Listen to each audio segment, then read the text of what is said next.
Mamãe, decidimos que esta casa é nossa agora. As palavras de Renata ainda ecoavam no ar quando senti meu coração acelerar, não de nervosismo, mas de uma calma estranha que reconheci imediatamente. Era a mesma sensação que tive há 30 anos, quando descobri que meu marido tinha emprestado nossos documentos para o cunhado sem me avisar. A mesma frieza calculada que me fez sobreviver há décadas, sendo a mulher que resolvia tudo, que cuidava de todos, que sempre colocava as necessidades dos outros antes das minhas. Só que desta vez, aos 70 anos, eu não ia engolir mais nada em silêncio. Diogo Castanheira, o corretor de imóveis, estava parado na entrada da minha casa, segurando uma pasta de documentos com os olhos arregalados de surpresa. Ele havia chegado pontualmente às 3 da tarde, como combinamos pelo WhatsApp naquela manhã. Eu tinha confirmado o encontro do salão de beleza, enquanto Paula, minha amiga de uma vida inteira, arrumava meu cabelo. Tudo estava perfeitamente planejado para mostrar a casa, fechar a venda e começar minha nova vida naquele apartamento moderno que eu tinha visto no centro da cidade. Um lugar só para mim, com vista para o parque, onde eu finalmente poderia acordar toda manhã pensando unicamente no que eu queria fazer. Mas lá estavam eles, Renata e Paulo, meu genro, sentados no meu sofá como se fosse a coisa mais natural do mundo. As malas dela estavam encostadas na parede da sala de estar, e pude ver que eles haviam movido alguns dos meus móveis para abrir espaço para suas coisas. Paulo estava vestindo uma das camisas que lhe dei de presente no ano passado, em seu aniversário, e comia de um prato que reconheci imediatamente. Era minha louça boa, a que eu só usava em ocasiões especiais. Renata, por sua vez, estava com o cabelo recém-lavado e maquiada, como se tivesse saído de uma reunião importante. Ela sorria para mim com aquele sorriso que eu conhecia tão bem, o mesmo que usava quando era criança, depois de fazer alguma travessura, esperando que eu a perdoasse sem fazer perguntas. Diogo olhou para mim, esperando alguma explicação. Ele era um homem jovem, de uns 40 anos, bem vestido e profissional. Havíamos conversado por semanas sobre os detalhes da venda. Ele havia revisado todos os papéis da propriedade. Havia fotografado cada canto da casa para o anúncio. Tinha me tratado com o respeito que uma mulher da minha idade, que toma suas próprias decisões financeiras, merecia. E agora ele estava presenciando esta cena que provavelmente não sabia como interpretar. Esta casa é da mamãe, mas nós precisamos de um lugar para morar e ela tem muito espaço aqui sozinha, não é, mamãe? A voz de Renata soava doce, manipuladoramente doce, como se estivesse explicando algo óbvio para uma criança pequena. Paulo assentiu do sofá, sem parar de mastigar, como se sua presença ali fosse a coisa mais natural do mundo. Como se eu não estivesse planejando esta venda por meses, como se minhas decisões não importassem para nada. Senti uma pontada familiar no estômago, aquela sensação que eu conhecia tão bem depois de décadas, sendo a mãe que sempre cedia, que sempre encontrava uma maneira de acomodar as necessidades de todos. Mas algo havia mudado em mim durante estes últimos meses de viuvez. Algo que começou no dia em que percebi que, pela primeira vez em 50 anos, eu podia tomar decisões pensando apenas em mim. Que eu podia acordar de manhã e me perguntar o que eu queria tomar de café, sem pensar nos gostos de mais ninguém. Que eu podia escolher qual programa ver na televisão, que música ouvir, a que horas ir para a cama. Dona Teresa, acho que há algum mal-entendido, disse Diogo com voz educada, mas claramente desconfortável. Tínhamos combinado de mostrar o imóvel hoje para fechar a venda com o comprador que vem amanhã.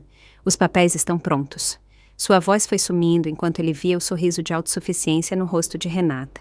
Não há mal-entendido nenhum, interrompeu minha filha, levantando-se do sofá com movimentos calculados. Mamãe está mais velha, e nós decidimos que é melhor morarmos todos juntos. Ela precisa de companhia, não é, mamãe? Além disso, esta casa é grande demais para uma pessoa só. É um desperdício. As palavras me atingiram como tapas. Mamãe está mais velha, precisa de companhia, é um desperdício. Cada frase era uma pequena humilhação. Uma maneira de invalidar minha capacidade de decidir sobre minha própria vida. Paulo também havia se levantado e agora estava ao lado de Renata, formando uma frente unida contra mim, como se eu fosse o problema que precisava ser resolvido. Olhei ao redor da minha sala de estar, decorada com os móveis que eu havia escolhido cuidadosamente ao longo dos anos. As cortinas que eu tinha trocado há apenas 2 meses, quando decidi dar um ar mais fresco à casa antes de vendê-la. As fotos digitais que giravam no porta-retratos eletrônico que minha neta me dera de Natal, mostrando momentos dos últimos anos. Meu aniversário no ano passado, a formatura do meu neto na faculdade, as férias que tirei com Paula na praia no verão anterior. Uma vida plena, ativa, independente. Uma vida que eles acabavam de decidir que não me pertencia mais. Diogo pigarreou suavemente, tentando encontrar as palavras certas para uma situação que ele claramente nunca havia enfrentado em sua carreira profissional. Dona Teresa, talvez seja melhor discutirmos isso em particular e remarcarmos a... Não há nada para discutir. Renata o interrompeu novamente e, dirigindo-se a mim com aquela voz condescendente que havia aperfeiçoado ao longo dos anos, acrescentou: Mamãe, já conversamos sobre isso. Você sabe que não consegue cuidar de uma casa tão grande sozinha e nós realmente precisamos de um lugar mais espaçoso para morar. É o melhor para todos. Mas nós não havíamos conversado sobre nada. Essa era a verdade que me atravessou como uma faca. Eles não tinham me consultado. Tinham tomado uma decisão sobre minha vida, sobre minha propriedade, sobre meu futuro, sem me perguntar o que eu pensava a respeito. E tinham feito isso na frente de um estranho, como se minha opinião fosse tão irrelevante que nem valia a pena fingir que a pediam. Foi nesse momento que tirei meu celular da bolsa. A tela do meu smartphone se iluminou, mostrando os contatos organizados em ordem alfabética. Exatamente como minha neta me ensinara no ano passado, quando me deu este modelo novo. Eu não era uma mulher que vivia no passado, como Renata parecia acreditar. Eu tinha meu WhatsApp ativo, minhas fotos salvas na nuvem, meus aplicativos de banco, onde eu verificava minhas contas toda manhã depois do café. Aos 70 anos, eu tinha aprendido a usar videochamadas para falar com minhas amigas quando não podíamos nos ver pessoalmente e postava fotos no meu perfil do Facebook, sempre que saía com Paula ou quando visitava meus netos. Minha vida não era a imagem estereotipada que Renata queria pintar na frente de Diogo. Eu não era uma idosa frágil, cercada de fotografias amareladas e lembranças do passado. Eu era uma mulher que havia enviado uma mensagem às 8 da manhã, confirmando o encontro com o corretor enquanto tomava um mingau de aveia com morangos frescos. Uma mulher que havia ligado para sua cabeleireira para mudar seu horário de sexta-feira porque queria estar impecável para mostrar a casa. Uma mulher que havia calculado exatamente quanto dinheiro obteria com a venda e já havia reservado o apartamento onde queria morar. R$450 mil. Essa era a quantia que Diogo me havia garantido pela casa, depois de descontar sua comissão e as despesas de transferência. Com esse dinheiro, eu poderia comprar o apartamento de 2 quartos no prédio moderno perto do centro. E ainda me sobrariam mais de R$200 mil para viver confortavelmente por vários anos. Eu tinha feito as contas várias e várias vezes na calculadora do meu celular. Poderia pagar o condomínio do prédio, ter dinheiro para minhas saídas com as amigas, para os presentes de aniversário dos meus netos, para aqueles pequenos luxos que nunca me permiti durante todos os anos em que fui casada. Durante décadas, fui a esposa que consultava cada gasto com o marido, a mãe que sacrificava seus desejos pelas necessidades dos filhos, a avó que sempre tinha as portas abertas para quem precisasse de um lugar para ficar. Mas depois do funeral, depois dos meses de luto, algo havia mudado. Não foi uma revelação dramática. Foi mais como acordar gradualmente de um sonho muito longo. Começou com pequenas coisas. A primeira manhã em que preparei café só para mim, na quantidade exata que eu queria, sem calcular para mais ninguém. A primeira vez que pedi comida chinesa por delivery, simplesmente porque me deu vontade, sem me perguntar se mais alguém gostaria. A primeira vez que mudei de canal no meio de uma novela, porque preferia ver o noticiário. A primeira vez que saí para caminhar no parque sem avisar ninguém, simplesmente porque queria sentir o ar fresco no rosto. Paula tinha sido testemunha dessa transformação. Minha amiga de mais de 40 anos, que ficara viúva 2 anos antes de mim e que agora morava em um apartamento lindo com vista para o rio. Paula, que vendera sua casa de família 6 meses depois do funeral do marido e nunca se arrependera. Paula, que me acompanhara para ver apartamentos nas últimas semanas, que estivera comigo quando tomei a decisão final de vender. Você tem o direito de viver para si mesma, Teresa, ela me dissera enquanto tomávamos café em sua varanda na semana anterior. Você já criou seus filhos, já foi esposa por décadas. Agora é a sua vez de decidir como quer passar o tempo que lhe resta. E ela tinha razão. Por isso eu havia contatado Diogo, por isso havia colocado a casa à venda, por isso eu havia sonhado em acordar toda manhã em um lugar que fosse completamente meu. Mas Renata nunca havia entendido isso.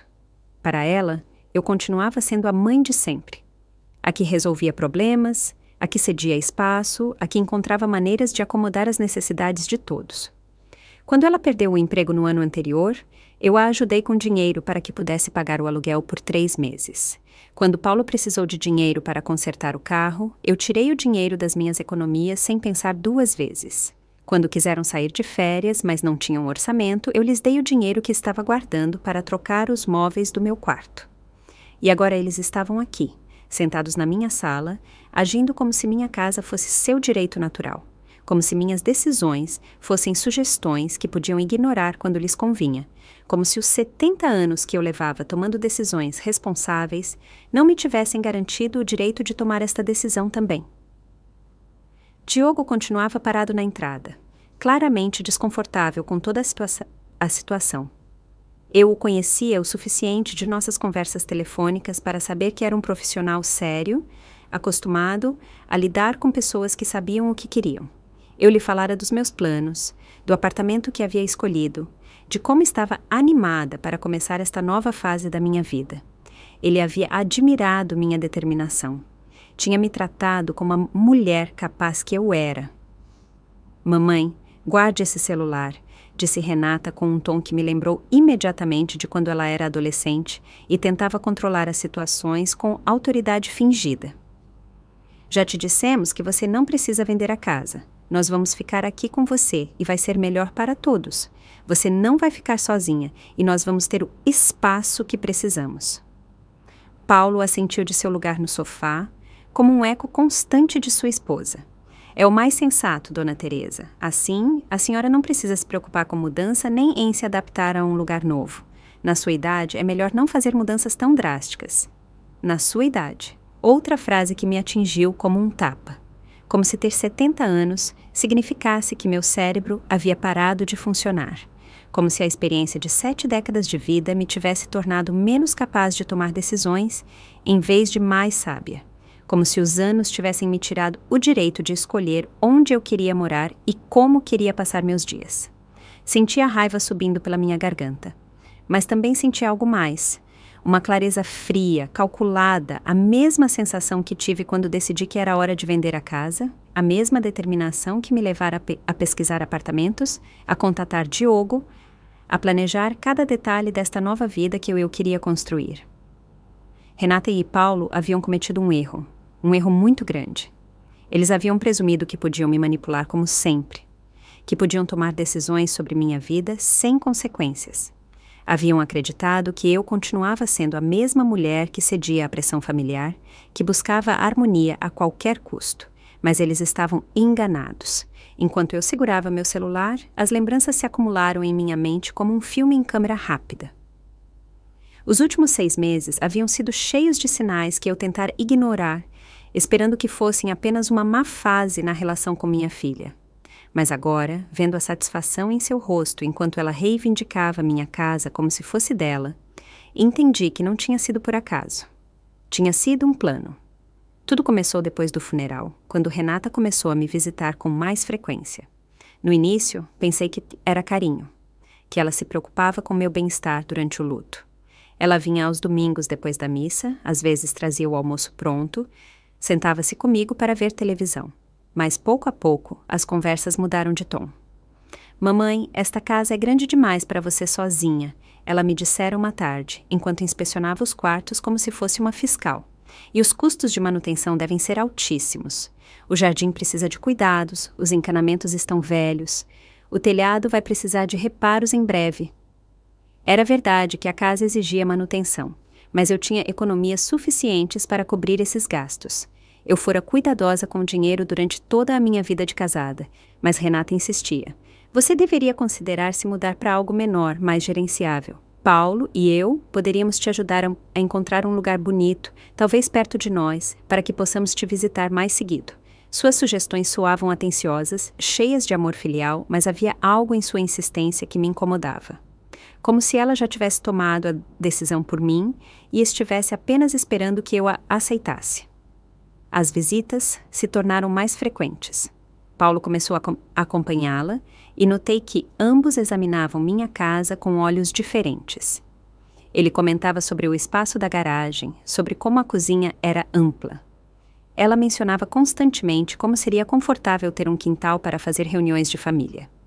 Falavam da minha casa como se já fosse deles, usando um futuro que os incluía morando aqui. Quando finalmente lhes contei minha decisão de vender, a reação deles foi imediata e violenta. "Você não pode fazer isso sem nos consultar", Renata gritara, perdendo aquela compostura doce que mantinha habitualmente. "Esta casa é patrimônio da família, é onde eu cresci, onde estão minhas memórias. Você não tem o direito de vendê-la para estranhos." Fiquei atônita com sua resposta. A casa estava em meu nome desde que meu marido morreu. Eu havia pago a hipoteca por anos com meu trabalho como secretária no consultório do Dr. Mendonça. Eu havia cuidado do jardim, pago os concertos, cuidado de cada detalhe. Mas para Renata nada disso importava. Em sua mente, a casa era dela por direito de herança, como se eu já estivesse morta. Paulo fora mais calculista. "Dona Teresa, entendemos que a senhora queira fazer mudanças, mas vender a casa é muito drástico. Por que não considera alugá-la? Nós poderíamos cuidar desse processo para a senhora, encontrar bons inquilinos, cobrar o aluguel. A senhora poderia se mudar para um apartamento menor e ter uma renda mensal adicional." Por um momento, a ideia me pareceu razoável, mas depois, Paula me fez as perguntas certas. Quem vai realmente administrar esse dinheiro? Quem vai tomar as decisões sobre os inquilinos? Quem vai lidar com os reparos e problemas? A resposta era óbvia: eles. Eu me tornaria uma proprietária nominal, enquanto eles controlariam meu imóvel e, provavelmente, grande parte da renda também. Foi Paula quem me sugeriu agir rápido. "Teresa, se você realmente quer vender, faça isso já. Quanto mais tempo você der para eles te manipularem, mais difícil vai ser. E tome cuidado com os documentos da casa. Certifique-se de que estejam em um lugar seguro." Achei um exagero na época, mas, seguindo seu conselho, guardei todos os meus papéis importantes em um cofre no banco. Essa precaução se revelou profética. 2 semanas depois, quando voltei da minha aula de hidroginástica no clube do bairro, encontrei Renata no meu quarto, mexendo nas minhas gavetas. Ela estava procurando algo e, quando me viu, se assustou como uma ladra pega em flagrante. "Esqueci meus óculos aqui da última vez." Mentiu sem jeito, com as mãos vazias. Mas eu sabia exatamente o que ela estava procurando. Os documentos de propriedade da casa, meu testamento, meus extratos bancários.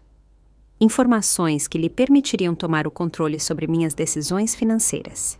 Naquela noite, liguei para Diogo pela primeira vez. Havia encontrado seu nome em uma recomendação online e suas referências eram excelentes. Quando expliquei minha situação, ele me tratou com o respeito profissional que eu merecia.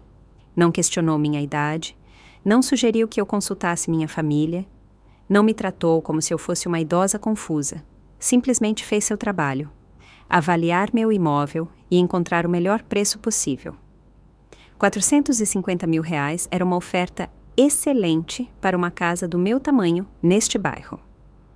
O apartamento que eu havia escolhido custava R$230 mil, completamente mobiliado e com todos os serviços incluídos. Me sobrariam mais de R$200 mil para viver confortavelmente, para viajar se quisesse, para me dar luxos que nunca me permiti. Mas Renata e Paulo não haviam aceitado minha decisão. Suas visitas se tornaram mais agressivas, mais exigentes. Eles me pressionavam constantemente para que eu mudasse de ideia. Me faziam sentir culpada por querer ter minha própria vida. E quando perceberam que eu não ia ceder, decidiram agir diretamente. Eles haviam se mudado sem minha permissão. Haviam trazido suas coisas para minha casa. Haviam decidido que morariam aqui, com ou sem meu consentimento. E haviam escolhido fazer este anúncio na frente de Diogo, na frente de um estranho, para que eu não pudesse reagir com a força que sentia por dentro. Mas eles haviam calculado mal, muito mal, porque eu não era mais a mulher que engolia as humilhações em silêncio. Não era mais a mãe que sacrificava seus desejos para manter a paz familiar. Não era mais a viúva vulnerável que precisava que outros tomassem decisões por ela. Eu era Teresa Nogueira, de 70 anos, e eu havia tomado uma decisão. E ninguém, absolutamente ninguém, ia mudar essa decisão por mim. Meus dedos se moveram sobre a tela do celular com a precisão que eu havia desenvolvido durante meses de prática. Encontrei o contato que procurava e pressionei o botão de chamada. O primeiro toque ressoou no silêncio tenso da minha sala, enquanto Renata me olhava com alarme crescente. No segundo toque, a voz familiar de Paula atendeu do outro lado da linha. Teresa, como foi o encontro com o corretor? Seu tom era alegre, expectante. Ela sabia que hoje era um dia importante para mim, o dia em que eu finalmente fecharia a venda da minha casa e daria o passo definitivo em direção à minha nova vida. Paula, preciso que você venha imediatamente para minha casa, disse eu, com voz clara e firme, mantendo os olhos fixos em Renata. E traga os documentos que deixei com você na semana passada. Vamos precisar deles agora mesmo. O silêncio que se seguiu foi eloquente. Paula entendeu imediatamente que algo havia dado errado. Durante os 40 anos de nossa amizade, ela desenvolvera a capacidade de ler nas entrelinhas quando conversávamos. Sabia que eu não era mulher de dramas desnecessários, que se eu pedia que viesse com urgência, era porque a situação exigia. Está tudo bem? Sua voz havia mudado. Agora soava alerta, protetora. Em momentos como este, eu me lembrava porque Paula havia sido meu salva-vidas emocional por tantos anos. Era a amiga que me acompanhara ao hospital quando meu marido teve seu primeiro infarto. A que ficara comigo durante as noites mais difíceis depois do funeral. A que me convencera a fazer aulas de informática para me manter atualizada. A que me ensinara a usar os aplicativos do banco no meu celular para não depender de ninguém para verificar minhas contas. Renata e Paulo se mudaram para minha casa sem minha permissão, expliquei, sem baixar a voz, querendo que todos na sala ouvissem cada palavra.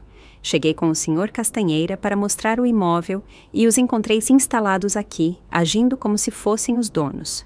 Preciso que você traga esses papéis para resolver esta situação agora mesmo. Estou indo para aí imediatamente, respondeu Paula com uma determinação que me tranquilizou. E Teresa, não assine nada, não aceite nada, não prometa nada até eu chegar. Você me ouviu? Ouvi perfeitamente. Confirmei antes de desligar a chamada. O silêncio na minha sala era denso, carregado de tensão. Diogo continuava parado na entrada, claramente desconfortável, mas sem saber se devia ir embora ou ficar. Renata havia perdido aquele sorriso condescendente que mantinha desde que cheguei. Paulo se levantou do sofá e agora estava ao lado dela, formando aquela frente unida que haviam aperfeiçoado durante seus anos de casamento. Mamãe, você não precisa chamar estranhos para resolver nossos assuntos de família, disse Renata com uma voz que tentava soar razoável, mas que não conseguia esconder seu nervosismo. Podemos conversar sobre isso entre nós, como uma família. Estranhos. Ela chamava de estranha a Paula, minha amiga de 4 décadas. A mulher que esteve presente em todos os momentos importantes da minha vida adulta. A mulher que me conhecia melhor que minha própria filha, aparentemente. A mulher que havia respeitado minha decisão de vender a casa desde o primeiro momento em que a mencionei, sem questioná-la, sem tentar me manipular para que eu mudasse de ideia. Não há mais nada para conversar, Renata, respondi com uma calma que me surpreendeu. Vocês tomaram uma decisão sem me consultar. Se mudaram para minha casa sem minha permissão. Anunciaram na frente do Sr. Castanheira que esta propriedade pertence a vocês agora. Não há conversa possível depois disso. Mas mamãe, interveio Paulo com aquela voz melosa que usava quando queria conseguir algo. Nós só estamos pensando no que é melhor para a senhora. Esta casa é muito grande, muito cara de manter. A senhora vai ficar mais confortável se nós a acompanharmos. Diogo pigarreou suavemente. Dona Teresa, talvez seja melhor remarcarmos a visita para outro dia, quando tiverem resolvido esta situação familiar. Não vamos remarcar nada, Sr. Castanheira, disse eu, virando-me para ele. A venda continua de pé, exatamente como havíamos combinado. Esta situação vai ficar resolvida nos próximos minutos. Renata se aproximou de mim com passos calculados, como se estivesse se aproximando de um animal ferido que poderia reagir de maneira imprevisível. Mamãe, sei que você está chateada, mas você tem que entender nossa posição. O Paulo perdeu o emprego no mês passado e nós realmente precisamos de um lugar maior. Pensamos que poderíamos fazer isso gradualmente, mas quando souberam que eu ia vender, A pergunta saiu da minha boca antes que eu pudesse processá-la completamente, porque eu não lhes tinha dito nada sobre o comprador específico, nem sobre o encontro de hoje com Diogo. Os olhos de Renata se desviaram por uma fração de segundo, e eu soube que ela havia cometido um erro. Bem, nós supomos que quando você disse que tinha contatado um corretor, eu não lhes disse nada sobre o encontro de hoje? Insisti, sentindo a raiva subir pela minha garganta. Vocês não sabiam que o Sr. Castanheira viria esta tarde. Então, como é que decidiram se mudar justamente hoje? O silêncio que se seguiu foi revelador. Paulo olhou para Renata, Renata olhou para o chão. E eu entendi que havia algo mais por trás de toda essa situação. Não era uma decisão espontânea, motivada por necessidade econômica. Era algo planejado, calculado. Diogo limpou a garganta novamente. Dona Teresa, eu publiquei o anúncio de venda online há uma semana. Está em vários portais imobiliários. Qualquer um poderia ter visto. A verdade me atingiu como um martelo. Eles estavam vigiando a venda da minha casa na internet. Tinham visto o anúncio, tinham calculado os tempos, tinham planejado esta invasão para sabotar a transação. Não era amor filial, nem preocupação com meu bem-estar. Era ambição pura, disfarçada de cuidado familiar. 450 mil reais. Essa era a quantia que aparecia no anúncio de Diogo. Dinheiro suficiente para resolver muitos problemas financeiros. Dinheiro suficiente para tentar uma filha que via sua mãe como um obstáculo entre ela e uma vida mais confortável. Vocês viram o preço de venda na internet, não é? Perguntei diretamente, sem rodeios. Por isso decidiram se mudar hoje, porque sabiam que se eu vendesse a casa, vocês perderiam acesso a esses 450 mil. Mamãe, não se trata do dinheiro, protestou Renata, mas sua voz soava oca, pouco convincente. Claro que se trata do dinheiro, interrompi. Trata-se de que vocês veem esta casa, a minha casa, como sua herança. Como se eu já estivesse morta, e fosse apenas um estorvo que precisa ser administrado até que possam tomar o controle do que consideram seu. O som de um carro parando em frente à minha casa interrompeu a tensa troca de palavras. Pela janela, pude ver o carro de Paula. Meu reforço havia chegado. Paula caminhou em direção à porta com a determinação de uma general entrando em batalha. Eu a conhecia o suficiente para saber que ela havia usado o tempo do trajeto para se preparar mentalmente para o que ia encontrar. Trazia nas mãos uma pasta de couro preta que reconheci imediatamente. Era onde eu guardava todos os documentos importantes que lhe confiara na semana anterior, incluindo cópias do meu testamento, os papéis de propriedade da casa e algo mais que Renata e Paulo ainda não sabiam que existia. Bom dia, disse ela ao entrar, cumprimentando cortesmente Diogo antes de dirigir um olhar frio para minha filha e meu genro. Sou Paula Matos, advogada aposentada e amiga da Dona Teresa Nogueira. Entendo que há uma situação que precisa de esclarecimento legal. O efeito de suas palavras foi imediato. Renata empalideceu visivelmente e Paulo deu um passo para trás como se tivesse recebido um golpe físico. Nenhum dos dois sabia que Paula havia exercido a advocacia por 30 anos antes de se aposentar.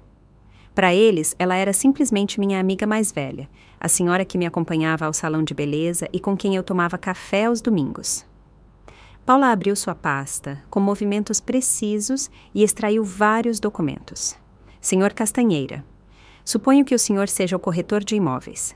Tem algum problema em continuar com o processo de venda como estava planejado? Diogo olhou alternadamente para Paula, para mim e depois para Renata e Paulo. Nenhum, senhora. Todos os papéis estão em ordem. O comprador tem o financiamento aprovado e a Dona Teresa demonstrou ser perfeitamente capaz de tomar decisões sobre sua propriedade. Excelente, respondeu Paula. Então, prossigamos. Teresa, você poderia confirmar verbalmente, na frente de todos os presentes, sua decisão de vender esta propriedade? Confirmo minha decisão de vender esta casa pelo preço acordado de 450 mil reais. Disse eu com voz clara e firme. Esta é minha propriedade, está em meu nome, e tenho pleno direito legal de vendê-la a quem eu decidir. Mamãe, por favor, protestou Renata, mas Paula a interrompeu com um gesto de mão. Senhorita Renata, preciso que entenda algo muito importante. Sua mãe é uma mulher de 70 anos. completamente competente mental e legalmente. Ela não precisa da sua permissão, nem da sua aprovação, nem do seu consentimento para tomar decisões sobre sua própria propriedade. E o que vocês fizeram hoje constitui invasão de propriedade privada. Paulo deu um passo à frente. Nós somos família, temos direitos. Não, não tem, cortou Paula com autoridade profissional. Ser família não lhes dá direitos sobre a propriedade de outra pessoa. E se mudar sem permissão para uma casa que não lhes pertence é um crime, independentemente da sua relação familiar com a proprietária. Mas a casa vai ser nossa quando a mamãe... Renata começou a dizer, mas parou abruptamente ao perceber o que estava revelando. Quando eu o quê? Perguntei, embora já soubesse a resposta. Quando eu morrer? É isso que você está esperando, Renata? O silêncio que se seguiu foi ensurdecedor. Renata havia mostrado suas verdadeiras intenções sem perceber. Para ela, eu era um obstáculo temporário entre ela e a herança que acreditava merecer. Minha vida, minhas decisões, meus desejos, tudo isso era secundário aos seus planos futuros sobre minha propriedade. Paula tirou outro documento de sua pasta. Teresa, você poderia explicar para sua filha e seu genro o que você assinou no meu escritório na semana passada? Senti uma satisfação fria ao ver a confusão em seus rostos. Na semana anterior, seguindo o conselho de Paula, eu havia atualizado meu testamento e feito uma mudança muito significativa. Eu assinei um novo testamento, anunciei calmamente. Nele, estabeleço que todos os meus bens, incluindo o dinheiro da venda desta casa, serão doados para a Sociedade de São Vicente de Paulo após a minha morte. Também incluí uma cláusula específica que exclui de qualquer herança descendentes que tenham tentado tomar controle de minhas propriedades enquanto eu estava viva. O impacto de minhas palavras foi devastador. Renata cambaleou como se tivesse recebido um golpe físico. Paulo se deixou cair pesadamente no sofá, com a boca aberta. Durante meses, eles estiveram planejando e manipulando, acreditando que eventualmente obteriam esta casa e tudo o que ela representava economicamente. E acabavam de descobrir que suas ações haviam garantido exatamente o contrário. Isso não pode ser legal, gaguejou Renata. Você não pode deserdar sua própria filha. Claro que pode, confirmou Paula.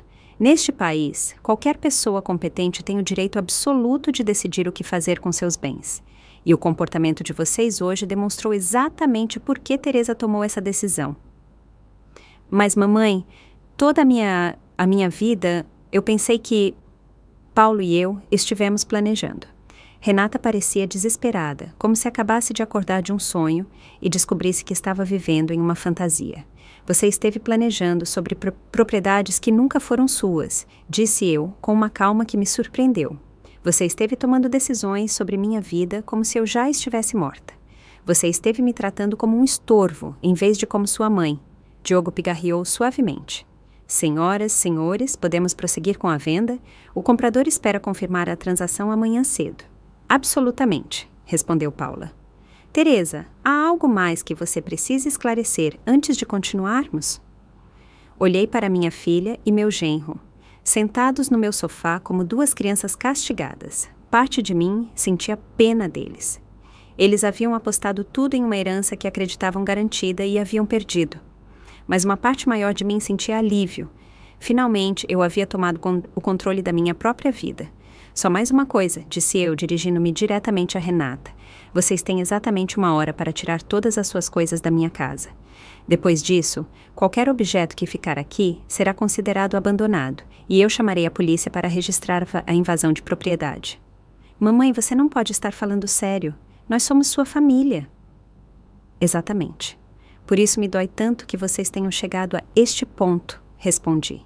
Porque eu esperava mais da minha família. Esperava respeito, consideração, amor genuíno.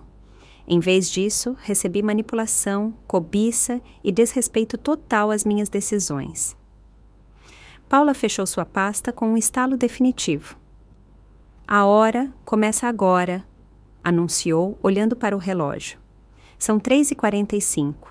Às 4h45, qualquer objeto que permanecer nesta casa será removido pelas autoridades. Era o fim, não havia volta. Pela primeira vez em 70 anos, Eu havia tomado uma decisão completamente minha, sem considerar os sentimentos de mais ninguém. Sem tentar manter a paz familiar à custa da minha própria dignidade. E a sensação era libertadora. A hora que se seguiu foi um espetáculo doloroso de se ver, mas necessário. Renata e Paulo se moviam pela minha casa como zumbis, empacotando seus pertences com movimentos mecânicos, enquanto processavam a realidade do que acabara de acontecer. De vez em quando, paravam para trocar sussurros urgentes, como se estivessem planejando algum tipo de contra-ataque. Mas a presença de Paula e Diogo havia transformado a situação em algo oficial, legal e irreversível. Diogo aproveitou o tempo para ligar para o comprador e confirmar que a venda continuava programada conforme o combinado. Fiquei tranquila em saber que a transação não fora afetada pelo drama familiar. Amanhã, às 10 da manhã, assinaríamos os papéis finais em seu escritório, e ao meio-dia eu teria em minha conta bancária os R$450 mil que representavam minha liberdade financeira. Paula se instalou na mesa da sala de jantar, revisando documentos e, ocasionalmente, fazendo anotações em um pequeno caderno. Sua presença profissional havia transformado minha sala de estar em algo parecido com um escritório de advocacia, onde cada movimento e cada palavra tinham peso jurídico. Era exatamente o que eu precisava. Alguém que transformasse minhas emoções em fatos legais concretos. Renata passou por mim carregando uma caixa cheia de roupas e por um momento nossos olhos se encontraram. Vi em seu olhar uma mistura de raiva, desespero e algo que poderia ter sido arrependimento. Mas já era tarde demais para arrependimentos. Ela havia cruzado uma linha que não podia ser descruzada. Mamãe, precisamos conversar em particular. Ela me disse em voz baixa, quase suplicante. Não há nada particular para discutir, Renata, respondi sem desviar o olhar. Tudo o que vocês tinham para me dizer poderiam ter dito antes de se mudarem para minha casa sem permissão. Agora, só quero que vocês vão embora. Paulo apareceu do quarto de hóspedes carregando 2 malas grandes. Parecia derrotado, como um homem que apostara tudo em um negócio que se revelou uma fraude. E, de certa forma, era exatamente isso que havia acontecido. Eles haviam apostado seu futuro em herdar minha propriedade e haviam perdido essa aposta da maneira mais espetacular possível. Dona Teresa, ele murmurou ao passar por mim. Será que poderíamos pelo menos conversar sobre o testamento? Talvez possamos chegar a algum acordo. O testamento não é negociável, interveio Paula da mesa, sem levantar a vista de seus papéis. E qualquer tentativa de pressionar a Dona Teresa para modificá-lo após os eventos de hoje seria considerada coação, o que é ilegal. Paulo ficou calado. Pauline havia fechado essa porta antes mesmo que ele pudesse tentar abri-la. Era evidente que minha amiga havia pensado em todos os ângulos possíveis desta situação, antecipando cada movimento que eles poderiam tentar fazer. Diogo se aproximou de mim com um sorriso profissional. Dona Teresa, tudo bem se eu passar por aqui amanhã às 8 da manhã para fazer uma inspeção final antes da assinatura? É procedimento padrão para garantir que o imóvel esteja nas condições acordadas. Claro, senhor Castanheira, a casa estará pronta. E acrescentei, olhando significativamente para onde Renata e Paulo continuavam empacotando. E estará completamente vazia de ocupantes não autorizados. Renata deixou cair a caixa que estava carregando. O barulho ecoou pela casa como um grito de frustração. Ela se virou para mim com os olhos cheios de lágrimas, mas também de raiva. Sabe de uma coisa, mamãe? Talvez você tenha razão. Talvez seja melhor assim, exclamou com uma voz carregada de amargura. Porque viver com você tinha se tornado impossível. Você sempre foi uma mulher egoísta e agora que o papai não está aqui para te controlar, você mostra sua verdadeira personalidade. Suas palavras me doeram mais do que eu esperava, mas ao mesmo tempo me revelaram algo importante. Durante todos esses meses, eu vinha me sentindo culpada por querer vender a casa, por querer viver para mim mesma. Havia pensado que talvez fosse egoísmo querer minha própria vida aos 70 anos. Mas as palavras de Renata me mostraram a realidade. Ela considerava egoísmo qualquer decisão minha que não a beneficiasse diretamente. Você tem razão em uma coisa, Renata, respondi com uma calma que me surpreendeu. Eu sou egoísta, porque pela primeira vez em 70 anos estou colocando minhas próprias necessidades antes das dos outros. E sabe o que eu descobri? Que isso não é egoísmo, isso é amor próprio. Paula levantou a vista de seus documentos e me dirigiu um sorriso de aprovação. Era o sorriso de uma mulher que havia travado suas próprias batalhas por independência e que reconhecia a vitória quando havia. Paulo havia saído silenciosamente da casa para carregar as malas em seu carro. Era um homem que havia construído seus planos sobre a areia e agora via tudo desmoronar. Não senti pena dele. Ele tivera múltiplas oportunidades de me tratar com respeito, de aceitar minhas decisões, de se comportar como um genro agradecido em vez de um herdeiro ansioso. Quando Renata terminou de empacotar suas coisas, parou na porta de entrada. Por um momento, pensei que ela ia se desculpar, que ia reconhecer que havia cometido um erro, mas em vez disso, ela me olhou com uma expressão de desprezo que me gelou o sangue. Espero que você seja feliz vivendo sozinha, mamãe, porque é isso que você vai estar de agora em diante, completamente sozinha. E saiu, fechando a porta com mais força do que o necessário. O silêncio que se seguiu foi profundo, mas não vazio. Era o silêncio de um problema resolvido, de uma decisão tomada, de uma nova vida que começava. Diogo revisou mais uma vez seus documentos e se despediu educadamente, prometendo voltar cedo no dia seguinte. Paula continuou sentada à minha mesa, organizando papéis com a eficiência de alguém que havia lidado com situações semelhantes por décadas de carreira jurídica. Como você se sente? Ela me perguntou quando finalmente ficamos sozinhas. Fiquei surpresa ao perceber que me sentia bem, melhor que bem. Na verdade, me sentia livre. Pela primeira vez em meses, eu não tinha que me preocupar com as visitas não anunciadas de Renata, com seus comentários sobre minha casa, com suas sugestões veladas sobre o que eu deveria fazer com minha vida. Sinto como se tivesse recuperado minha própria casa, respondi honestamente. Como se tivesse recuperado minha própria vida. Paula sorriu e guardou o último documento em sua pasta. Isso é exatamente o que você fez, Teresa. Você recuperou sua vida e agora pode vivê-la exatamente como você quiser. Ela tinha razão. Pela primeira vez em décadas, ninguém mais teria voz ou voto em minhas decisões. Ninguém me pressionaria para fazer o que era melhor para a família. Ninguém me faria sentir culpada por querer minha própria felicidade. Era assustador e libertador ao mesmo tempo. Os 2 dias seguintes foram uma montanha-russa emocional que eu não havia antecipado. Depois que Paula foi embora naquela tarde, fiquei sozinha em minha casa pela primeira vez em semanas, sem a pressão constante das visitas de Renata, sem a tensão de saber que eles estavam planejando algo pelas minhas costas. O silêncio era reconfortante, mas também amplificava cada som. O tic-tac do relógio da cozinha, o zumbido da geladeira, meus próprios passos no piso de madeira. Naquela noite, não consegui dormir. Não por arrependimento, mas por uma mistura estranha de alívio e adrenalina. Eu havia enfrentado minha própria filha, havia estabelecido limites que nunca pensei que teria a coragem de impor. Havia tomado o controle da minha vida de uma maneira que me parecia quase revolucionária. Às 3 da madrugada, eu estava sentada na minha cozinha, tomando chá de camomila e revisando no meu celular as fotos do apartamento que seria meu novo lar. O apartamento tinha 2 quartos, uma cozinha moderna e, o mais importante, uma varanda com vista para o parque onde eu fazia minha caminhada matinal 3 vezes por semana. Era perfeitamente meu, do tamanho exato que eu precisava, sem espaços vazios que me lembrassem constantemente que eu morava sozinha. Era um espaço projetado para a vida que eu queria ter, não para a vida que os outros esperavam que eu tivesse. Às 8 em ponto da manhã seguinte, Diogo chegou para a inspeção final. Percorremos cada cômodo meticulosamente, documentando o estado da propriedade com fotografias digitais. Fiquei impressionada com seu profissionalismo. Ele tratava a venda como o que era, uma transação comercial legítima entre adultos competentes.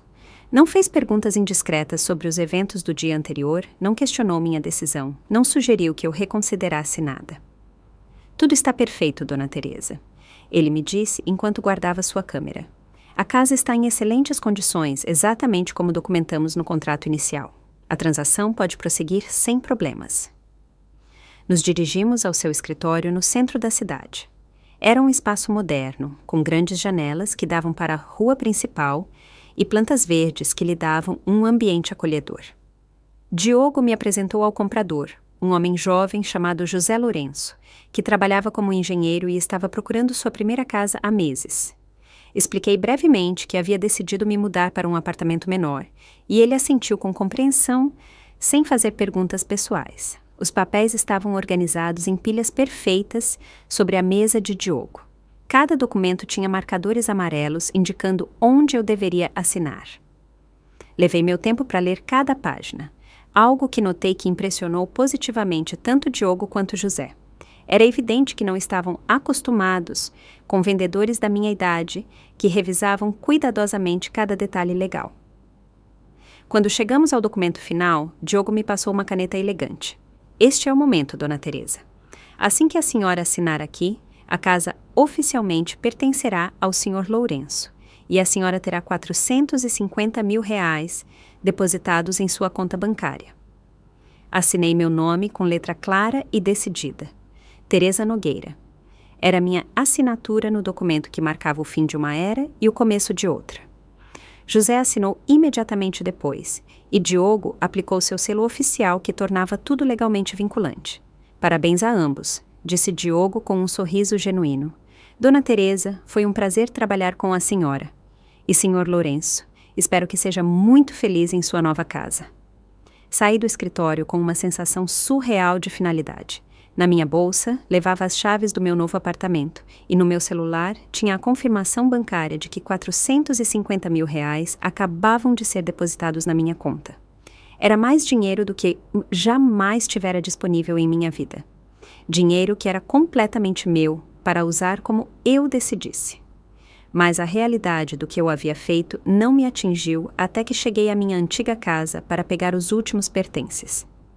José já estava lá com um caminhão de mudança, e ver estranhos carregando móveis novos para o que fora meu lar por décadas me encheu de uma melancolia inesperada. Não era arrependimento, exatamente, mas sim uma sensação agridoce de encerramento. Meu celular tocou enquanto eu supervisionava os trabalhadores que empacotavam minhas coisas pessoais.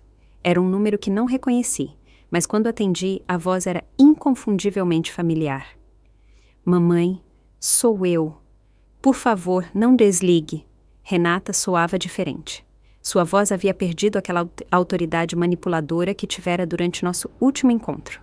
Soava pequena, vulnerável, quase como a menina que costumava ser quando fazia algo errado e esperava perdão. O que você quer, Renata? Perguntei, embora meu tom fosse mais cansado do que hostil. Quero me desculpar. Paulo e eu erramos completamente. Não tínhamos o direito de nos mudar para sua casa sem permissão. Não tínhamos o direito de tomar decisões sobre sua vida. E definitivamente não tínhamos o direito de falar com você como falamos. Suas palavras soavam sinceras, mas também desesperadas. Era o tipo de desculpa que chega quando alguém percebe que perdeu algo valioso de forma permanente. Agradeço a desculpa, Renata, respondi cuidadosamente. Mas isso não muda o que aconteceu. E não muda as decisões que tomei como consequência. Eu sei. E não estou te pedindo para mudar o testamento ou cancelar a venda. Só queria que você soubesse que eu percebo o quão mal me comportei e que sinto muito. Houve um longo silêncio. Parte de mim queria perdoá-la imediatamente, voltar a ser a mãe compreensiva que sempre fora. Mas uma parte mais forte resistia, porque desculpas eram fáceis quando não havia mais nada a ganhar. As desculpas chegavam depois que as consequências se tornavam irreversíveis. Renata, você está me pedindo desculpas porque se arrepende genuinamente de como me tratou, ou porque percebe que perdeu a herança que esperava receber? Outro silêncio, mais longo desta vez. E nesse silêncio encontrei minha resposta. Eu te amo, mamãe, disse ela finalmente, mas acho que você tem razão, acho que é um pouco dos dois. Pelo menos ela foi honesta. Era mais honestidade do que eu recebera dela em meses. Eu também te amo, Renata, mas eu também me amo. E pela primeira vez na minha vida, estou me escolhendo. Desliguei o telefone com uma sensação de finalidade definitiva. Não era crueldade, era autopreservação. Era a decisão de uma mulher que aprendera, aos 70 anos, que amor próprio não era egoísmo, era sobrevivência. A mudança para o apartamento foi surpreendentemente fácil. Eu havia contratado uma empresa profissional que cuidou de tudo. empacotar meus pertences essenciais, transportá-los e acomodá-los em meu novo lar, conforme minhas instruções. Enquanto os trabalhadores cuidavam dos aspectos físicos, eu me dediquei aos detalhes emocionais de me despedir da casa onde vivi por 40 anos. Caminhei por cada cômodo uma última vez, não com nostalgia, mas com uma espécie de gratidão silenciosa. Esta casa fora o cenário de tantos momentos importantes. As primeiras palavras de Renata, as celebrações de aniversário, as ceias de Natal, os anos cuidando do meu marido durante sua doença. Mas também fora o lugar onde eu havia perdido gradualmente minha identidade individual, onde me tornara a esposa de alguém, a mãe de alguém, a avó de alguém, mas nunca simplesmente Teresa. Meu novo apartamento era uma página em branco. 2 quartos amplos, uma cozinha moderna com eletrodomésticos que ainda tinham as etiquetas de garantia e aquela varanda linda que dava para o parque. Os móveis que eu escolhera eram completamente novos, comprados especificamente para este espaço, para esta nova versão da minha vida. Não havia herdado nada, não havia conservado nada por sentimentalismo. Tudo era uma decisão consciente da mulher que eu queria ser de agora em diante.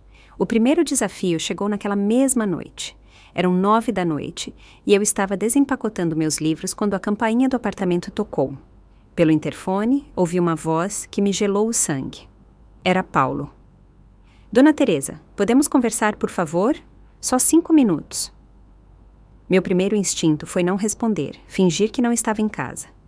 Mas algo em seu tom me fez mudar de ideia. Soava derrotado, desesperado, e uma parte de mim precisava ouvir o que ele tinha a dizer. Como você conseguiu meu endereço? Perguntei pelo interfone. A Paula nos deu. Bem, não exatamente nos deu. A Renata ligou para ela e explicou que queríamos nos desculpar apropriadamente, e a Paula concordou em nos dar o endereço, mas só para uma conversa final. Isso soava como algo que Paula faria. Minha amiga era firme, mas justa, e provavelmente decidira que uma conversa final poderia trazer um encerramento para toda a situação. 5 minutos, Paulo, nem um a mais. Permiti que ele subisse, mas mantive a porta do apartamento entreaberta quando ele chegou ao 7º andar. Ele estava com uma aparência terrível. Havia perdido peso, tinha olheiras profundas e sua roupa estava amassada, como se tivesse dormido com ela por dias. Dona Teresa, preciso que saiba que o que fizemos foi imperdoável. Não tenho desculpas. Renata e eu estávamos desesperados financeiramente, e quando vimos o anúncio de venda da sua casa, perdemos completamente a perspectiva. Desesperados financeiramente. Era a primeira vez que alguém admitia abertamente as motivações financeiras por trás de suas ações. Paulo assentiu, miseravelmente. Eu perdi meu emprego há 3 meses, não no mês passado como dissemos. Temos vivido dos cartões de crédito e já devemos mais de 10 mil reais. Quando vimos que a senhora ia vender a casa por 450 mil, pensamos que se conseguíssemos convencê-la a não vender, eventualmente poderíamos herdá-la e resolver nossos problemas. Pelo menos era honestidade completa. Brutal, mas honesta. Então vocês viram minha casa como a solução para seus problemas financeiros. Resumi. Não como meu lar, nem como minha decisão pessoal, mas como sua salvação econômica. Exatamente. E estávamos terrivelmente errados. Dona Teresa, a senhora nos ajudou tanto ao longo dos anos, com dinheiro quando precisávamos, com comida, com apoio. Mas, em vez de sermos gratos, começamos a ver essa ajuda como algo que nos era devido, como se fosse sua obrigação resolver nossos problemas. Suas palavras me doeram porque reconheci a verdade nelas. Durante anos, eu fora a solução automática para os problemas financeiros de Renata e Paulo. Quando precisaram de dinheiro para a entrada do carro, eu tirei das minhas economias. Quando quiseram sair de férias, mas não tinham orçamento, eu paguei a viagem como presente de aniversário. Quando Paulo ficou desempregado anteriormente, eu paguei o aluguel deles por 2 meses. Sem perceber, eu havia criado uma dinâmica onde eles esperavam que eu fosse sua rede de segurança financeira. E quando decidi usar meu dinheiro para minha própria vida, isso lhes pareceu uma traição. Paulo, vocês alguma vez consideraram simplesmente me pedir ajuda diretamente? Me explicar sua situação econômica e me perguntar se eu poderia ajudá-los de alguma forma? Ele ficou calado por um longo momento. Honestamente, não. Acho que tínhamos medo que a senhora dissesse não e também Também acho que sentíamos que já tínhamos pedido demais ao longo dos anos. Sabíamos que não era justo continuar pedindo. Então decidiram tomar o que precisavam sem perguntar. Sim, e foi a decisão mais estúpida que tomamos em nossas vidas. Senti uma tristeza profunda, mas não pela situação financeira de Paulo e Renata. Senti tristeza pelo fato de que nossa relação familiar havia chegado a este ponto, onde eles preferiam me manipular e me roubar a ter uma conversa honesta comigo sobre suas dificuldades. Paulo, seu tempo acabou, disse eu suavemente. Mas antes de você ir, quero que saiba de uma coisa. Se vocês tivessem vindo a mim há 3 meses e me explicado honestamente sua situação, eu provavelmente teria encontrado uma maneira de ajudá-los. Porque é isso que a família faz. Apoiam-se mutuamente através de conversas honestas e respeito mútuo. Seus olhos se encheram de lágrimas. Eu sei, nós sabemos. E é tarde demais para isso agora. Sim, respondi, sem crueldade, mas com firmeza. É tarde demais. Depois que ele se foi, sentei-me em minha nova varanda, olhando as luzes do parque que brilhavam suavemente na escuridão. Não me sentia vitoriosa, mas também não me sentia culpada. Sentia-me em paz com minhas decisões. Meu celular vibrou com uma mensagem de texto de Paula. Como você se sente em sua nova casa? Respondi imediatamente. Me sinto livre. E era a verdade mais pura que eu havia expressado em anos. 3 meses depois de me mudar para o apartamento, eu havia estabelecido uma rotina que me enchia de satisfação a cada manhã ao acordar. Eu me levantava às 7, preparava café na minha cafeteira nova e saía para a varanda para ver o nascer do sol sobre o parque. Era um ritual completamente meu, sem interrupções, sem obrigações com ninguém além de mim mesma. Os R$450 mil da venda haviam sido um investimento na minha própria felicidade. Depois de pagar os 230 mil do apartamento, me sobraram 220 mil, que eu administrava cuidadosamente. Havia aberto uma conta de poupança separada, onde depositava R$500 todo mês para despesas futuras, e o resto eu usava para viver com um conforto que nunca antes me permitira. Pela primeira vez na minha vida, eu podia entrar em uma loja e comprar o que queria, sem calcular se mais alguém na família aprovaria. Eu havia comprado um sofá de couro macio na cor creme porque gostava de como ele se sentia sob minhas mãos. Havia decorado as paredes com fotografias emolduradas dos meus netos, mas também com pinturas abstratas que comprei simplesmente porque me faziam sorrir. Meu apartamento refletia meus gostos, não um compromisso familiar. Paula vinha me visitar todas as quartas-feiras. Havíamos estabelecido a tradição de tomar café na minha varanda e colocar o papo em dia sobre nossas semanas. Foi ela que me convenceu a fazer aulas de pintura no centro comunitário e agora as tardes de terça-feira eram sagradas para meu novo hobby artístico. Eu não era particularmente talentosa, mas descobri que misturar cores em uma tela me dava uma paz que não experimentava desde a infância. Às quintas, eu ia ao salão de beleza, não porque fosse necessário, mas porque gostava da conversa com as outras mulheres e porque gostava de me sentir arrumada para mim mesma. As sextas eram para o mercado, onde eu comprava ingredientes frescos para cozinhar exatamente o que me dava na telha. Os fins de semana, eu alternava entre visitar meus netos e fazer atividades completamente solitárias, como ler no parque ou ver filmes na minha televisão nova. Minha relação com Renata havia evoluído para algo que poderia ser descrito como cordialmente distante. Nos falávamos por telefone 1 vez por semana, conversas breves e educadas, onde trocávamos informações básicas sobre nossas vidas. Ela me contava sobre seu novo trabalho em um escritório de contabilidade, um emprego que conseguira após semanas de busca desesperada. Paulo também encontrara trabalho em uma empresa de construção, com um salário menor do que o que tinha antes, mas suficiente para começar a pagar suas dívidas. Eles não me pediram mais dinheiro e eu não lhes ofereci. Era uma nova fronteira que ambas respeitávamos silenciosamente. Quando meus netos queriam me visitar, Renata combinava os encontros por mensagens de texto formais, como se fôssemos conhecidas educadas em vez de mãe e filha. Doía um pouco, mas também me dava a tranquilidade de saber que cada encontro seria por escolha mútua, não por obrigação familiar. Meus netos, pelo contrário, haviam se adaptado maravilhosamente bem à minha nova vida. Juliana, de 16 anos, declarou que meu apartamento era super moderno e adorava vir passar as tardes de sábado comigo. Havíamos desenvolvido a tradição de pedir comida chinesa e maratonar séries na Netflix juntas. Carlos, de 14 anos, descobrira que da minha varanda se podia ver perfeitamente o campo de futebol do parque e vinha aos domingos de manhã para ver os jogos locais enquanto eu lhe preparava o café da manhã que ele quisesse. Com eles, não havia tensão, não havia agenda oculta. Eram visitas puras, motivadas por carinho genuíno e não por expectativas econômicas. Era a relação familiar que eu sempre quisera ter, baseada em amor mútuo em vez de obrigações unilaterais. Uma tarde de outubro, enquanto eu pintava na minha varanda, recebi uma ligação inesperada. Era Diogo, o corretor de imóveis. Dona Teresa, espero que esteja bem. Ligo porque tenho uma proposta que pode lhe interessar. Ele me explicou que uma senhora mais velha, viúva como eu, havia visto meu apartamento quando veio visitar uma amiga no prédio.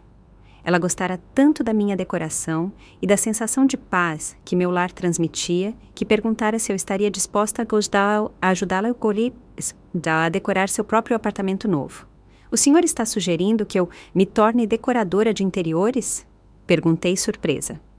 Não exatamente, respondeu Diogo com uma risada. Mas sim que considere ajudar outras mulheres que estão passando por transições semelhantes à sua, mulheres que estão redesenhando suas vidas e precisam de ajuda para criar espaços que reflitam quem elas querem ser agora. A ideia me intrigou imediatamente. Durante os últimos meses, eu descobrira que tinha um talento natural para criar espaços acolhedores e funcionais. Mais importante ainda, eu entendia profundamente o que significava começar de novo aos 70 anos. Naquela noite, liguei para Paula para comentar a proposta. Teresa, é perfeito para você. Ela me disse com entusiasmo. Você tem a experiência de vida, a sensibilidade estética e entende o que essas mulheres estão passando. Você poderia ajudá-las não só com a decoração, mas com toda a transição emocional. E assim começou uma nova fase da minha vida que eu nunca havia imaginado. Não era um trabalho formal, mas sim uma missão pessoal. Eu ajudava divorciadas, viúvas ou simplesmente mulheres que haviam decidido morar sozinhas pela primeira vez a criar lares que fossem verdadeiramente seus.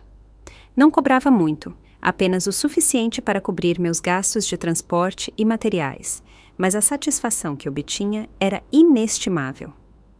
Cada apartamento que eu ajudava a decorar era uma história de transformação. Cada mulher que começava a sorrir ao ver seu novo espaço era uma confirmação de que eu havia tomado as decisões certas na minha própria vida. Uma manhã de dezembro, exatamente 6 meses depois de vender minha casa, eu estava tomando café na minha varanda quando meu celular vibrou com uma mensagem de Juliana.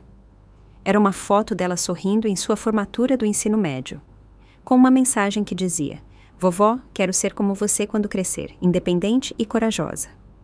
Fechei os olhos e senti o sol da manhã em meu rosto. Aos 70 anos, eu havia aprendido algo que deveria saber desde sempre. Que cuidar dos outros nunca deveria significar deixar de cuidar de mim mesma. Que o amor familiar verdadeiro inclui respeito pelas decisões individuais. Que nunca é tarde demais para escolher a própria felicidade. Abri meu aplicativo de notas no celular e escrevi uma frase que vinha se formando em minha mente por semanas. Finalmente, depois de muitos anos, sou eu quem decide de quem cuidar. E decidi cuidar de mim mesma. Guardei como um lembrete para os dias difíceis, embora suspeitasse que não haveria mais muitos deles. Pela primeira vez em 70 anos, eu estava vivendo minha própria vida, e era linda. Um ano depois de vender minha casa, estou sentada na mesma cafeteria onde costumava me encontrar com meu marido aos domingos, depois da missa. Mas desta vez, estou sozinha e completamente em paz com essa solidão. Vim aqui para refletir sobre tudo o que mudou, não apenas na minha vida externa, mas na minha compreensão profunda do que significa ser uma mulher de 71 anos neste mundo moderno. Durante décadas, acreditei que meu valor como pessoa era medido por minha capacidade de sacrifício. Pensava que ser uma boa mãe significava colocar as necessidades dos meus filhos acima das minhas. Sempre, sem exceção. Acreditava que ser uma boa esposa implicava consultar cada decisão, cada gasto, cada desejo pessoal com meu marido antes de agir. Tinham me ensinado que as mulheres da minha geração encontravam seu propósito sendo úteis para os outros, sendo indispensáveis na vida daqueles que nos rodeavam. Mas ninguém me ensinou que chega um momento na vida em que essa utilidade se torna uma armadilha. Ninguém me explicou que quando você dedica tanto tempo a fazer o que os outros precisam, pode perder completamente o contato com quem você realmente é. Durante 50 anos, fui a esposa de Miguel, a mãe de Renata, a avó de Juliana e Carlos. Mas quando eu havia sido simplesmente Teresa, o processo de vender minha casa me ensinou algo fundamental sobre o poder. Durante toda a minha vida adulta, acreditei que não tinha poder real, que as decisões importantes eram sempre tomadas por outros. Meu marido sobre as finanças, minha filha sobre como eu deveria viver minha viuvez, a sociedade sobre o que era apropriado para uma mulher da minha idade. Mas descobri que eu tive poder o tempo todo. Só que nunca havia escolhido exercê-lo. Quando assinei aqueles papéis de venda, quando depositei R$450 mil na minha conta bancária, quando decorei meu apartamento exatamente como eu queria, percebi que o poder não é algo que te dão, é algo que você toma, e tomá-lo não te transforma em uma pessoa má, te transforma em uma pessoa completa. A relação com Renata me ensinou uma lição dolorosa, mas necessária, sobre o amor manipulativo. Durante anos, interpretei sua dependência econômica como amor filial, suas visitas constantes como preocupação genuína, suas opiniões sobre minha vida como conselhos carinhosos. Mas quando me recusei a continuar sendo sua solução automática para todos os problemas, quando estabeleci limites sobre minha propriedade e meu dinheiro, sua verdadeira natureza se revelou. Isso não significa que eu não a ame. Eu a amo profundamente. Mas agora, eu amo de uma posição de força, não de vulnerabilidade. Aprendi que amar alguém não significa permitir que te desrespeitem, que te manipulem ou que tomem decisões sobre sua vida sem te consultar. O amor verdadeiro inclui limites saudáveis, e estabelecer esses limites não é crueldade, é autorrespeito. Minha nova vida me demonstrou que solidão e estar sozinha são duas coisas completamente diferentes. Durante os primeiros meses após enviuvar, eu me sentia profundamente solitária, mesmo quando Renata e Paulo estavam em minha casa. Era a solidão de não ser vista de verdade, de não ser valorizada por quem eu era, mas pelo que eu podia proporcionar. Agora, vivendo fisicamente sozinha em meu apartamento, raramente me sinto solitária, porque cada decisão que tomo, cada objeto que coloco, cada atividade que escolho reflete minha verdadeira personalidade. Estar sozinha me permitiu redescobrir gostos que eu havia esquecido por décadas. Descobri que gosto de jazz suave enquanto cozinho, algo que nunca pude explorar porque Miguel achava muito melancólico.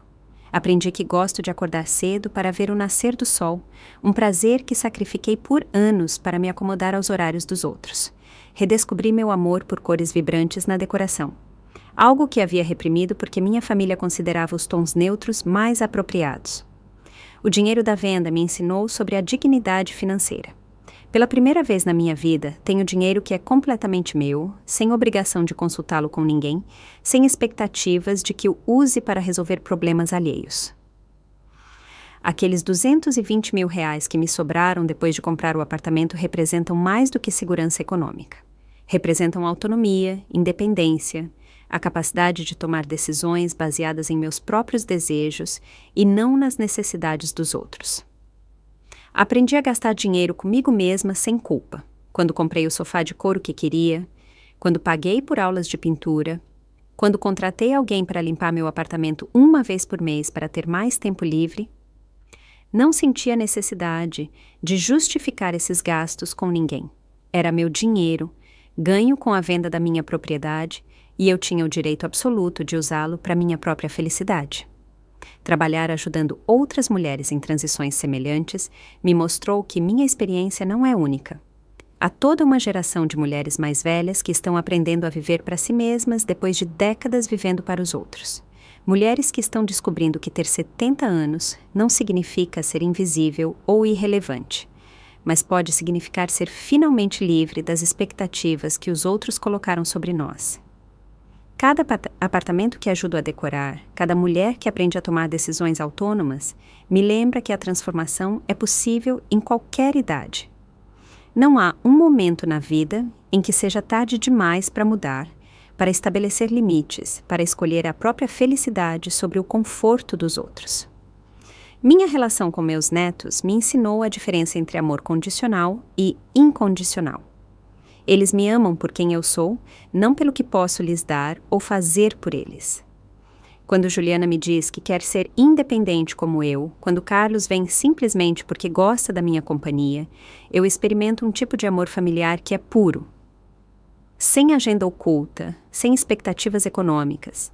A distância respeitosa que agora mantenho com Renata, embora dolorosa, me ensinou que, às vezes, o amor verdadeiro requer espaço. Não posso mudar suas motivações ou seus padrões de comportamento, mas posso controlar como respondo a eles. Aprendi que não sou responsável por resolver os problemas financeiros ou emocionais dos meus filhos adultos, e que permitir que eles fracassem e aprendam com seus próprios erros pode ser mais amoroso do que resgatá-los constantemente. Refletindo sobre todo este processo, percebo que vender minha casa foi apenas o símbolo externo de uma transformação interna muito mais profunda. O que eu realmente vendi foi a versão de mim mesma que vivia para os outros. O que eu realmente comprei foi a liberdade de ser autenticamente eu. Agora, quando acordo toda manhã em meu apartamento, o primeiro pensamento que tenho não é o que minha família precisa de mim hoje, mas sim o que eu quero fazer hoje. É uma revolução silenciosa, mas poderosa, na forma de viver. Aos 71 anos, finalmente aprendi que cuidar dos outros nunca deveria ter significado deixar de cuidar de mim mesma. Se você gostou da minha história, pode me apoiar fazendo um super thanks. Assim eu consigo escrever muitas outras histórias como essa. Muito obrigado desde já. E você? O que faria no lugar dessa pessoa? Quero muito saber a sua opinião, então escreve aqui nos comentários. Fico sempre curioso para saber o que vocês acham. E me conta também onde você ouviu essa história. Se quiser ouvir mais histórias de vida como essa, curte o vídeo e se inscreve no canal. Tem muitas outras esperando por você. Um grande abraço e até a próxima!